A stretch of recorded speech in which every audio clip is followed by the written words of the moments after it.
Hey guys, it's Danny. Today I'm gonna show off my new orchids. So we're gonna discuss about the orchids that I recently purchased. The good thing is they are crowd favorites. Miltoniopsis right here and some Phalaenopsis down there. Good thing is we have IDs for all of these things. We're gonna talk about them, make some updates on the orchids that I have related to these, and I'm just gonna tell you about stuff in general because I feel chatty. So grab a coffee, tea, breakfast, lunch, or dinner because it's one of those videos today. So let's start with the Miltoniopsis. It is one of my favorite orchids, one of those orchids that I always secretly want and have some issues with.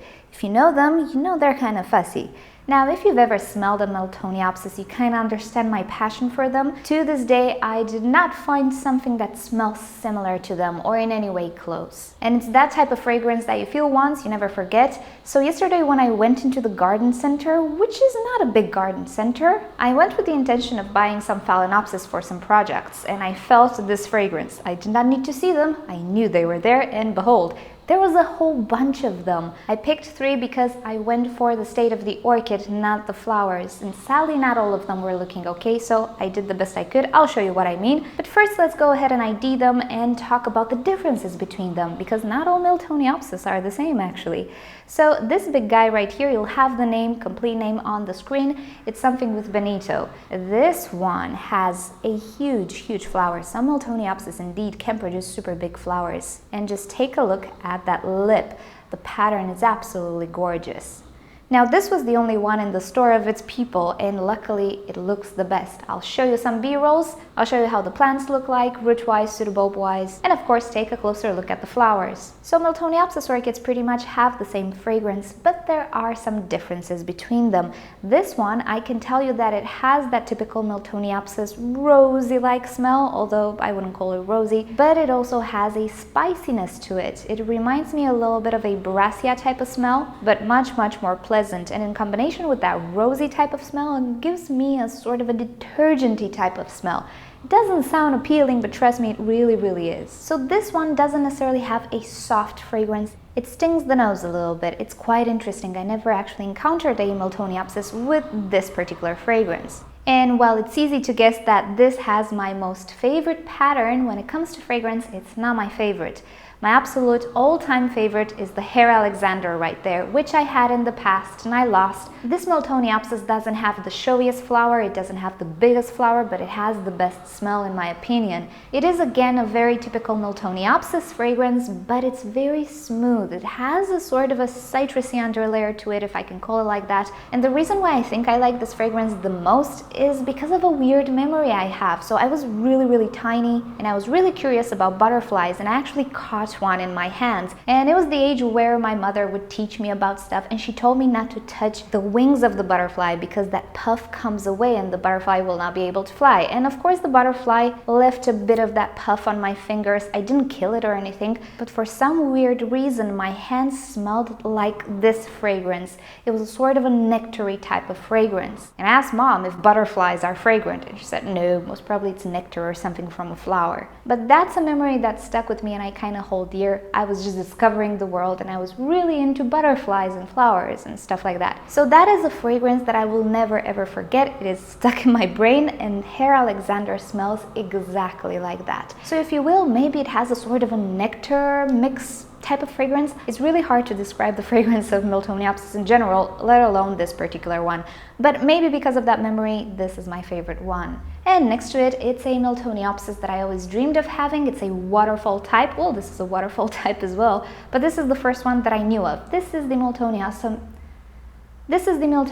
Newton Falls. Pretty common orchid, pretty similar to the red tide, but it has this nice waterfall on the lip that I really love.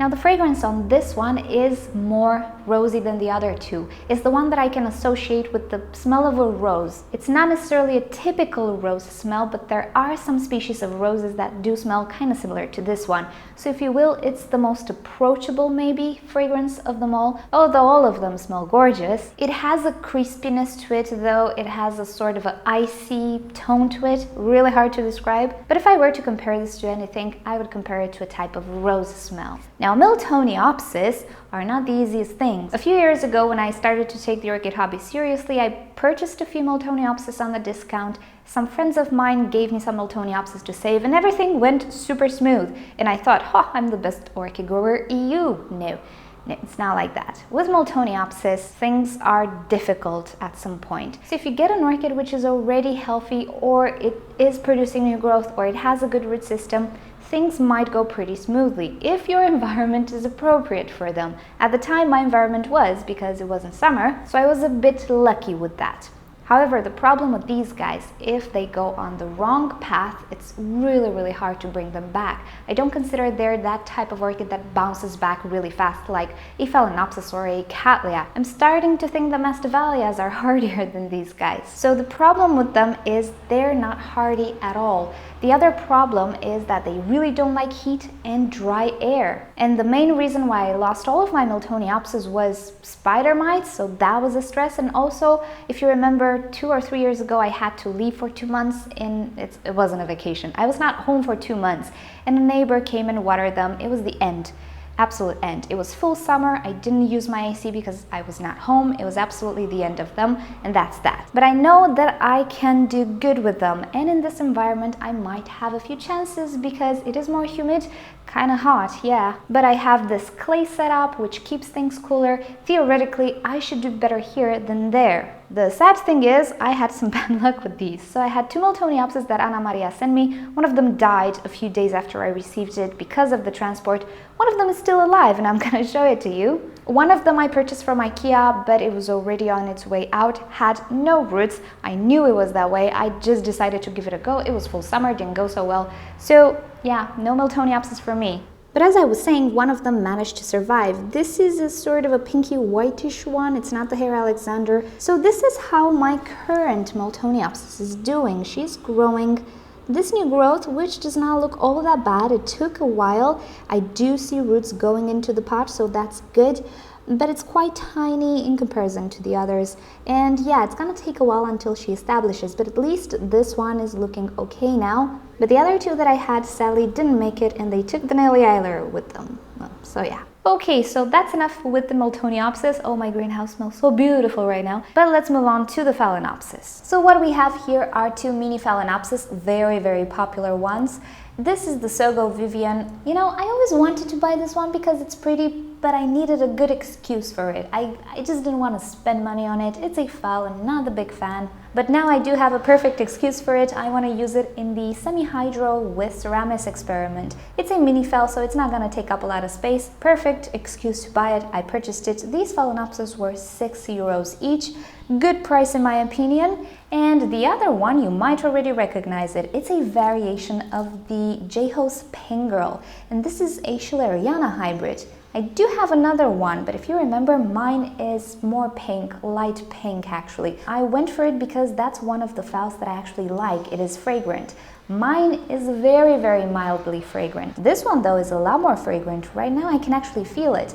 My other one doesn't smell unless sun directly hits the flowers, but this already, it's 9, yeah, it's 9 in the morning. There's no sun yet in my greenhouse. It already smells, so I'm happy about this one. This one I got because I really liked it, but I want to keep it because I have its parent, the schilleriana, which is a beautiful orchid, lovely pattern. I also have the other variation of it, and I want to do a video in which I compare the parents with the hybrids, discuss about seed differences and variations and stuff like that. I want to make an interesting subject, and I just had to smell it. It smells really nice, you guys. Really similar to the Coyote Twinkle that I lost, Sally. That was another schilleriana hybrid. I've never seen a schilleriana in bloom. I hear it smells nice. These ones are kind of faintly scented, nothing like the Miltoniopsis, so I'm really curious to see how the schilleriana is, because I have a feeling she's kind of selfish with her fragrance. But yeah, it will be a nice comparison, and if I get all of them in bloom at the same time, it's gonna be even better. If not, I'm just gonna shoot some videos and then put them into the same video. So these were my new orchids.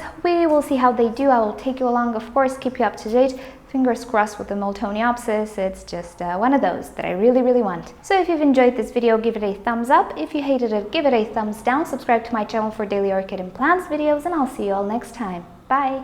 So some of you guys were interested in my spray bottle, how I made it a pretty steady jet of water. and pretty much I destroyed it. So this nozzle used to have a cap with a tiny little hole. I removed that, and also right here there seems to be a sort of a silicone ending to this. I completely chopped it off and made sure that the nozzle is as wide as possible. And this will never spray again. So MissOrchidGirl, the channel that teaches you how to destroy stuff in order to make them better.